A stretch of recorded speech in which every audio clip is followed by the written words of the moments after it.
See here, Dan, boy, this here's a shootout saloon.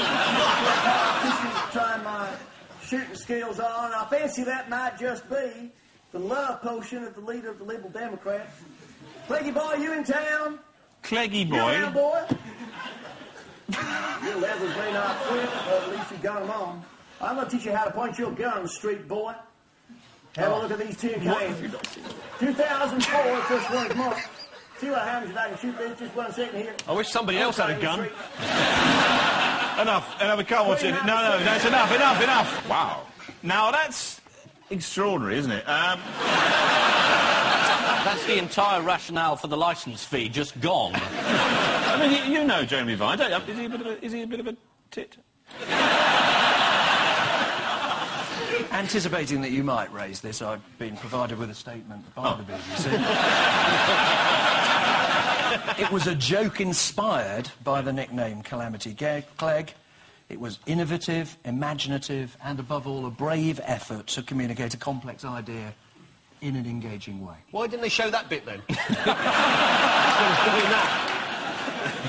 Finally, in our regular Blair Are They Now slot, what was good news for Tony and Cherie this week? They bought a house, haven't they? That's right. They bought another house. Yeah. John Gielgud's old house. Here it is. Apparently John Gielgud looks like he's actually still in it.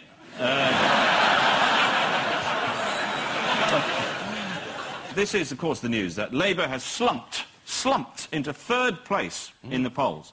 By Friday morning, dozens of Labour councils had been consigned to the dustbin, although, thanks to council policy, they won't be collected for another 2 weeks. During the election campaign, the even-handed British press was as impartial as ever. A Daily Express phone poll asked, "Have you had enough of being fleeced under Labour?" And to add insult to injury, calls 25p a minute. What about the coverage in The Guardian? Are we not going to go for that? 3 days of solid anti-Tory propaganda? No balance at all? Yes, we could do. Sometimes one gets weary. And you know them young girls, they get weary.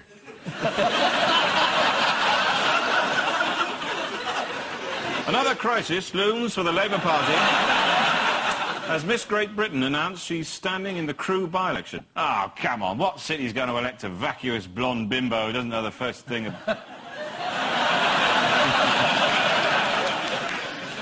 Paul and Reginald, here's yours. People are queuing up for... Voting. Oh, yes, of course, it's America. Barack Obama eating. Yep. And next to a white dude. Yeah. Showing she can get out of the car as well as she can drink beer. Uh-huh. No snipers. She's on her way to loan her campaign some more money. Yeah. Do you think he's got a chance? Do I think he's got a chance? I think he has a great chance to be the Democratic nominee, but I think your new president will be John McCain. I think Barack Obama wants the race to be about ideas, new directions, new beginnings, and I think Americans just like somebody they can recognize and somebody who looks a bit fun. You have to remember that Bill Clinton, survived a sex scandal. And the way he survived that sex scandal when he was running was he ate at McDonald's and he blew a saxophone in a black band on the Arsenio Hall show. And Americans thought, yeah, he's cool. I think, yeah. Once we have our 2 final nominees, I think John McCain will get into office. And I think his first act as president will be to pull out of Iraq and invade Vietnam. Yeah, well, they've had it easy for a while, haven't they, really? See, he was held by the Vietnamese. I think he's one of these people that's been programmed to kill once he becomes a president. Like a Manchurian candidate. Manchurian candidate. Yeah, boy. Nobody's mentioned this. Yeah, boy. Mancunian candidate. Yeah. The Mancunian. Hey, all right, come on. Are you going to miss Bush, Nick? George Bush? He had a bit of a run-in, didn't he? No, at the end of a news conference with Gordon Brown, he looked at me and said, "You should cover your bald head." Hang on, just stop me there, because we actually have this clip. I'd like to show you. You better cover up your bald head. It's getting hot.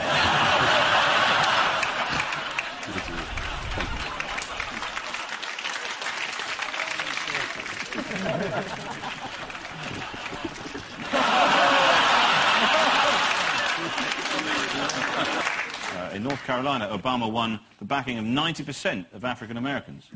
And is that because he's black? Or is it... He sounds Irish. You know. Barack Obama. That's from Cock. His actual speech sounded Irish. Oh, sorry, yeah. I'm going to beat the next president of the United States. Oh, they're a lovely family, little Keeley Obama and Kathleen and Declan. They're lovely fellas. Do you think America is ready, though? Do you think America will ever elect a black president? Do you think that will happen? Even if Barack Obama won, it'll be like Morgan Freeman in that movie Deep Impact. Black man finally get to be president, but the country ain't worth a shit no more. So, this is the critical week when the Obama versus Clinton race for the Democrat nomination finally reached the point of extreme tedium. Hillary Clinton told Bill over dinner that Obama's campaign was being damaged by comments made by Pastor Jeremiah Wright, to which Bill replied, Pastor. And so now we come to round 2, the archive round. Here are some stories from the past that have been back in the news this week. Ian and Nick, here's yours. Congratulations and jubilations. I won the world, no one happy as can be. This is a big scandal that's just been revealed. Cliff Absolutely Richard right. should have won the Eurovision Song Contest. It's very shocking. Franco rigged the judges. He bribed a lot of the judges in the Eurovision Song Contest. Because he wanted Spain to win to encourage tourism to Spain. I mean, he's done a lot of bad things, hasn't he, Franco? But annoying Cliff Richards, that sort of evens it out, really, doesn't it? Friend of Hitler, congratulations, didn't win. Cliff Richard's a friend of Hitler.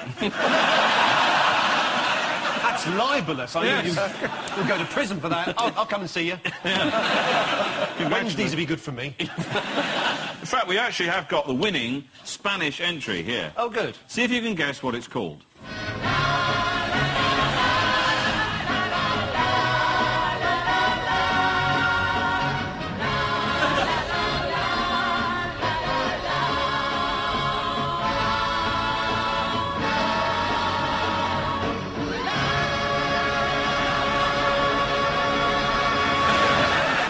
Cliff Richard made a second attempt to win the Eurovision Song Contest oh, sorry. My phone going. I'm sorry, I do apologise. It's Cliff Richard's lawyer. It's Cliff Richard's lawyer. I do apologise. Yes, he made a second attempt to... Aren't you going to answer it? Sorry, no, I better not. Well, go on. All right, hello? Yes, I'm sorry, I'm doing the... Have I got news for you? Yes, I do apologise. It'll be on tomorrow night. Oh, but tonight. I thought I may should just take the battery out of it. That's the only way of doing it. It might not work at all, then. There's a button. There's a button you can push. Mine doesn't have a button. Just go off. It doesn't have a button on it. You ain't got no button. No. Oh, man, all right, then. It works on the cycles of the moon.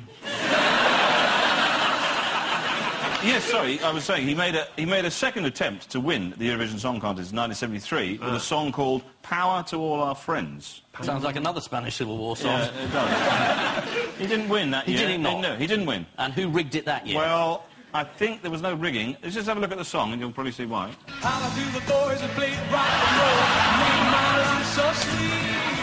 And to the girls I knew before, the most I've yet to be. Power to all our friends. Music that never ends. I love that dance, the pushing a reluctant horse up a ramp dance. And losing your wristwatch in the process. In a related bit of news this week, he said that he admitted he'd once done something under a false name. Any idea what that was? Slept with a woman. He admitted it was one of the Shadows' misses, wasn't it? Jet Black, his missus. What, of the Stranglers? Oh, no, he was in the Stranglers. It was the Jet... It might have been... Was it Jet Engine? What was his name? Jet Storm? Jet something. It wasn't Jet used to be in the Shadows. Jet Harris. Jet Harris, thank you. I didn't know you were in, Jet. Sorry about that. I can remember you when you were a propeller. Little boy. He submitted one of his songs under a pseudonym. That's right. And it topped the rhythm and blues chart.